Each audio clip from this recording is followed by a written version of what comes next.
le bâton et la carotte, finalement, ça fonctionne encore. Comment est-ce qu'on fédère une force de vente? On fait de l'incentive plutôt en numéraire. Hein. Clairement, aujourd'hui, on est très porté sur les primes, évidemment, donc c'est un peu les anciennes méthodes, on pourrait dire. J'ai envie de dire, entre le bâton et la carotte, j'aurais tendance à mettre plus en avant le bâton. Mon expérience m'a souvent conduit effectivement à mettre des challenges, des incentives en place pour faire ce qu'on appelle du CA+.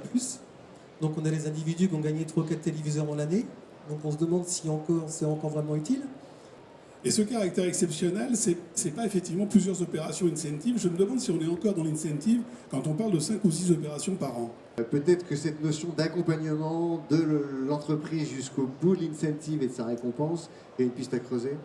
Il faut quand même faire une distinction au niveau de l'incentive entre ce que moi j'appelle l'incentive individuel et l'incentive collective. Hein. Donc là, il y a une notion quand même d'équipe qui se bat pour un challenge. Mais de trouver des idées toujours aussi impactantes à moindre coût, c'est tout à fait possible. Moi, je rejoins, ça me plaît bien en groupe, en individuel un peu moins.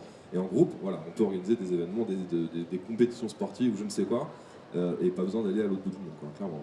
L'intérêt quand même d'un voyage par rapport à un objet de consommation, c'est que c'est quelque chose qui va se raconter, où il va se passer des choses entre les personnes. Donc il y a quand même des vertus très fortes de l'incentive en termes de communication interne.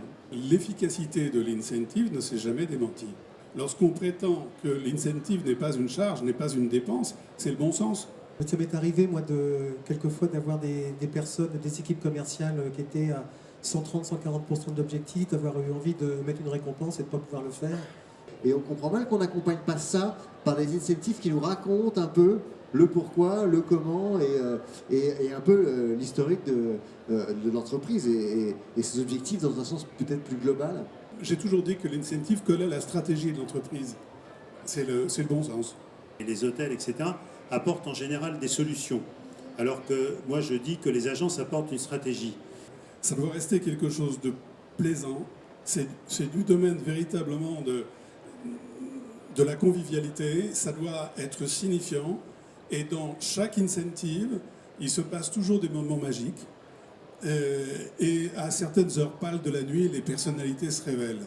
Je préfère donner une carotte individuelle qu'une carotte collective, mais je préfère fixer un cap en groupe avec éventuellement un incentive dès le début. Merci beaucoup. Merci à nos excellents intervenants et experts.